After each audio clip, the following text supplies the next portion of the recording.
1971 के भारत पाकिस्तान युग के आज 50 साल पूरे। दिल्ली के नेशनल वॉर मेमोरियल पर स्वर्णिम मशाल प्रज्वलित करेंगे पीएम मोदी।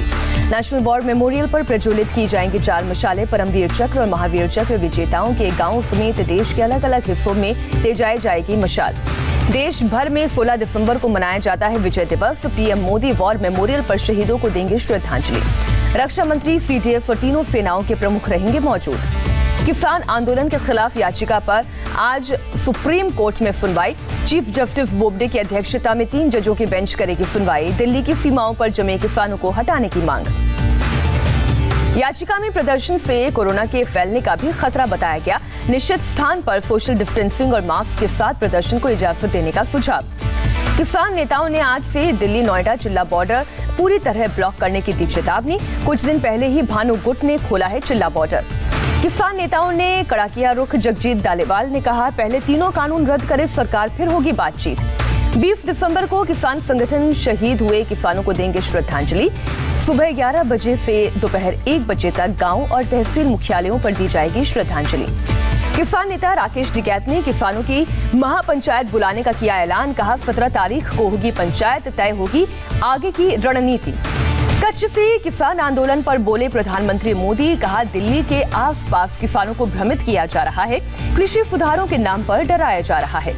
प्रधानमंत्री बोले, भ्रम फैलाने वाला विपक्ष किसानों के कंधे पर बंदूक रखकर चला रहा है। देश के कोने कोने से किसानों ने हमें आशीर्वाद दिया। पीएम मोदी ने कहा, सरकार किसानों के साथ बातचीत के लिए 24 घंटे तैयार। देश के जागरूक किसान साजिश करने वालों को करेंगे परास्त। भारतीय किसान यूनियन के किसान गुट से मिले कृषि मंत्री। किसानों की हर समस्या के समाधान का दिया भरोसा। कृषि मंत्री ने कहा, जो किसान मुझसे मिलने आए थे उन्होंने किया कृषि कानूनों का समर्थन। कुछ लोगों ने किसान नेताओं को गुमराह किया। अकाली दल नेता सुखबीर बादल ने बीजेपी पर तेज किया हमला।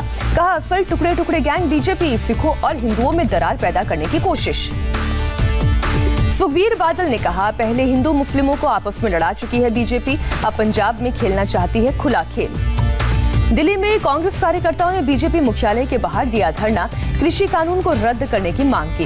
कांग्रेस नेता पी चिदम्बरम ने सरकार से कृषि कानून वापस लेने की अपील की। कहा, नया बिल लाए सरकार। किसान आंदोलन पर कांग्रेस नेता अधीर रंजन का बयान। बोले, इसमें पाकिस्तान की दखल देने की कर रहा है कोशिश। मध्य प्रदेश के मुख्यमंत्री शिवराज सिंह चौहान ने राहुल पर बोला हमला। भिंडी का स्वाद बताने की चुनौती दी। घड़ियाली आंसू बहाने का आरोप लगाया। दिल्ली के सिंघू बॉर्डर पर रैपिड एक्शन फोर्स के जवानों की तैनाती, लॉ एंड ऑर्डर बनाए रखने की कोशिश। सिंघू बॉर्डर पर आंदोलनकारियों ने प्रशासन पर लगाया अनदेखी का आरोप। कहा, प्रदर्शन स्थल की नहीं की जा रही है साफ सफाई। जामिया मिलिया इस्लामिया में हिंसा की पहली बरसी पर कई छात्रों ने कैंडल मार्च निकालने की कोशिश की। पुलिस ने बाटला हाउस चौक पर ही रोका। कैंडल मार्च में शामिल उमर खालिद की मां और बहन समेत कई लोगों को पुलिस ने हिरासत में लेने के बाद छोड़ा। समझाने के बाद सभी को घर जाने दिया। दिल्ली के एम्स में नर्सेस की यूनियन की हड़ताल वापस, ड्यूटी पर लौटी। एम्स प्रशासन के साथ हुई बैठक के बाद फैसला। छठा वेतन आयोग की सिफारिश लागू करने की मांग को लेकर हड़ताल पर गया था एम्स नर्स यूनियन। एम्स प्रशासन और स्वास्थ्य मंत्रालय ने तत्काल मांग मानने का भरोसा दिया। जम्मू कश्मीर में डीडीसी चुनाव के 7वें चरण की आज वोटिंग। 31 सीटों पर डाले जाएंगे वोट।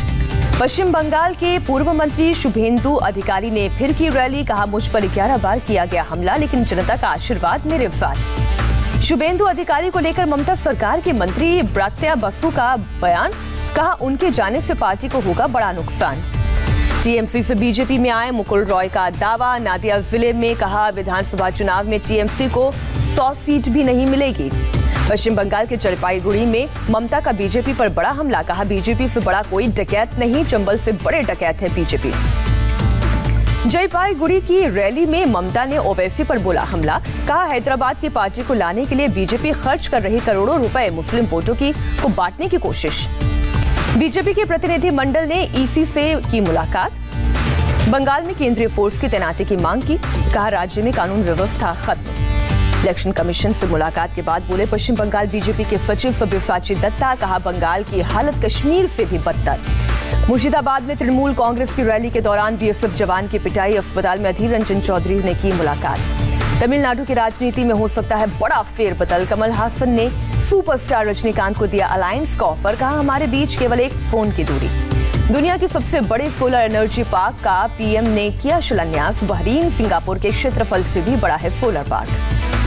पीएम ने मांडवी में डिसैलिनेशन प्लांट और अंजार में मिल्क प्रोडक्शन प्लांट की रखी आधारशिला। कहा, पटेल का सपना हो रहा है पूरा। कच्छ में सिख किसानों के एक प्रतिनिधि मंडल से पीएम ने की मुलाकात। नरा गांव में खेती करते हैं सिख किसान। महाराष्ट्र के सीएम उद्धव ठाकरे ने राज्य में प्राचीन मंदिरों के संरक्षण के लिए फंड का किया ऐलान। कहा, विपक्ष को आएगी समझ, शिवसेना ने नहीं छोड़ा हिंदुत्व। उद्धव ठाकरे के ऐलान पर बीजेपी नेता देवेंद्र फडणवीस ने ली चुटकी। कहा, हालात यहां तक आए, शिवसेना को अपने हिंदुत्व एजेंट को साबित करना पड़ रहा है। उत्तर प्रदेश के बेसिक शिक्षा मंत्री सतीश द्विवेदी ने कहा, दोनों राज्यों की नहीं की जा सकती तुलना। दिल्ली में केवल 1200 स्कूल, उत्तर प्रदेश में स्कूलों की संख्या 1.5 लाख से ज्यादा। पूर्व राष्ट्रपति प्रणब मुखर्जी के संस्मरण को लेकर भिड़े बेटे और बेटी। अभिजीत मुखर्जी ने कहा, मेरी मंजूरी के बगैर न प्रकाशित हो किताब। अपने भाई अभिजीत मुखर्जी पर भड़के शर्मिष्ठा मुखर्जी। कहा, सस्ती लोकप्रियता के लिए कोई संस्मरण का प्रकाशन रोकने की न करे कोशिश। महाराष्ट्र विधानसभा के बाहर बीजेपी का उद्धव सरकार के खिलाफ प्रदर्शन। महिला सुरक्षा और मराठा आरक्षण समेत कई मुद्दे पर राज्य सरकार का घेराव। कोरोना की भीड़ चढ़ा संसद का शीतकालीन सत्र। जनवरी में शुरू होगा संसद का बजट सेशन। कांग्रेस नेता अधीर रंजन चौधरी का आरोप। कहा, सरकार किसी हाल में नहीं चाहती कि सदन चले, सामने आ जाएंगे किसानों के मुद्दे। किसान आंदोलन के बीच यूपी में चुनाव लड़ने की तैयारी में आम आदमी पार्टी। 2022 में केजरीवाल ने विधानसभा चुनाव लड़ने का किया ऐलान। केजरीवाल ने उत्तर प्रदेश में लोगों को जरूरी सुविधाएं नहीं दिए जाने का आरोप लगाया। कहा, अच्छी शिक्षा, स्वास्थ्य और बिजली की है समस्या। बोले, महिलाएं भी नहीं है सुरक्षित। योगी के मंत्री सिद्धार्थनाथ सिंह ने केजरीवाल पर कसा तंज। कहा, दिल्ली संभल नहीं रहा, उत्तर प्रदेश चले हैं संभालने। 17 दिसंबर को दिल्ली विधानसभा का एक दिन का सत्र। तीनों एमसीडी में 2400 करोड़ रुपए के कथित घोटाले पर होगी चर्चा। कर्नाटक विधान परिषद में गौरक्षा कानून को लेकर हुआ जबरदस्त हंगामा। बीजेपी और कांग्रेस के एमएलसी के बीच जबरदस्त धक्का मुक्की हुई। कांग्रेस नेता वीके हरिप्रसाद ने अपने एमएलसी का किया बचाव। डिप्टी चेयरमैन पर सदन की गरिमा नहीं बनाने का आरोप लगाया। बीजेपी जेडीएस के एमएलए एमएलसी राज्यपाल से मिले। कांग्रेस की धक्का मुक्की के खिलाफ गवर्नर को चिट्ठी सौंपी। कांग्रेस नेता अजीत शर्मा ने बिहार में शराब बिक्री पर रोक खत्म करने की मांग की। कहा, दुगने तिगुने दाम पर बिक रही है अवैध तरीके से शराब। प्रयागराज में बाहुबली नेता अतीक अहमद के खिलाफ कार्रवाई जारी। प्रशासन ने उसके रिश्तेदार के आलीशान गेस्ट हाउस को बुलडोज किया। बिन मंजूरी के गेस्ट हाउस बनाने का आरोप।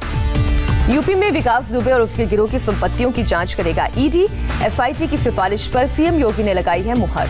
जबलपुर में अवैध शराब माफिया के अड्डे पर चला बुलडोजर। जबलपुर पुलिस और प्रशासन ने की कार्रवाई। भारतीय सेना में महिला अफसरों को मिलना शुरू हुआ स्थायी commission. Lieutenant colonel Aarti Tiwari और रोहिना वर्गीस को मिला स्थायी कमीशन। G7 की बैठक में हिस्सा लेने अगले साल इंग्लैंड जाएंगे पीएम मोदी। बोरिस जॉनसन के निमंत्रण को मोदी ने स्वीकारा। ब्रिटेन के विदेश सचिव ने विदेश मंत्री डॉक्टर एस जयशंकर से की मुलाकात। द्विपक्षीय मुद्दों पर की चर्चा। शीतलहर से कांपी दिल्ली। दिल्ली में पारा 4.1 डिग्री तक पहुंचा। सीजन का सबसे कम तापमान। मौसम विभाग के मुताबिक आज 3 डिग्री तक गिर सकता है तापमान। शुक्रवार तक राहत की कोई उम्मीद नहीं। कश्मीर के गुलमर्ग में रिकॉर्ड ठंड। ऊंचाई वाले इलाकों में हल्की बर्फबारी के आसार। गुरुग्राम में हरियाणा रोडवेज की बस ने इको कार में मारी जोरदार टक्कर। भाई बहन समेत 3 की मौत। घटना सीसीटीवी में कैद। पेट्रोल पंप पर पेट्रोल भरवाने जा रही कार के ड्राइवर ने सड़क पर गुजर रहे छात्र छात्राओं को बिठाया था। उसी दौरान हुई टक्कर। हादसे में 3 छात्र जख्मी। दिल्ली से सटे ग्रेटर नोएडा में बदमाशों के साथ पुलिस की मुठभेड़। 5 बदमाश पैर में गोली लगने से हुए घायल। पुलिस के मुताबिक सभी पशु तस्करी का करते थे काम।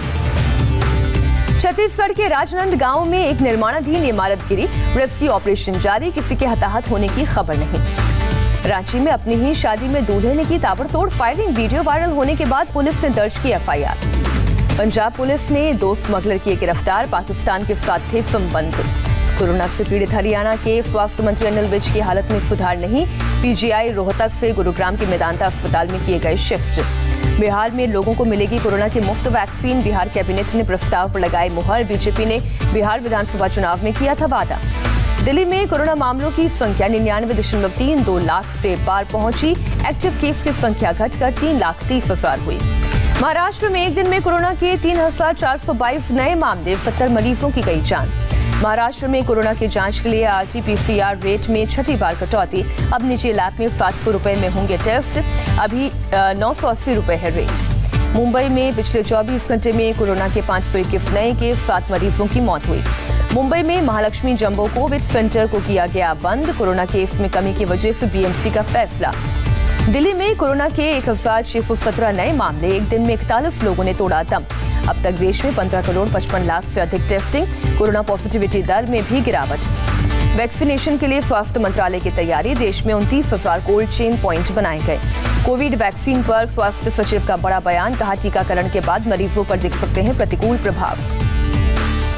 भारत में कोविड से मौत के मामले में दुनिया में सबसे कम, कोरोना से देश में मृत्यु दर 1.45%। देश में प्रति 10 लाख लोगों पर कोरोना के 7,178 मामले। केरल में कोरोना के 5,218 से ज्यादा केस, 24 घंटे में 5,066 और कोरोना मरीज ठीक हुए। गुजरात में कोरोना से 1,110 लोग संक्रमित हुए, 11 की मौत हुई। तबलीगी जमात पर दिल्ली पुलिस को एक और झटका, कोर्ट ने 36 विदेशियों को बरी किया। WHO ने जारी की बड़ी चेतावनी, कोविड महामारी के लंबे समय तक चलने से युवा होंगे प्रभावित। अमेरिका के रक्षा सचिव क्रिस मिलर को लगाई गई कोरोना वैक्सीन। यूएस ने 16 रक्षा स्थल में टीकाकरण का काम शुरू कर दिया है। जर्मनी में आज से फिर लगेगा लॉकडाउन, लोगों ने एक दिन पहले की क्रिसमस की खरीदारी। 10 जनवरी तक बंद रहेंगे बाजार और दुकानें।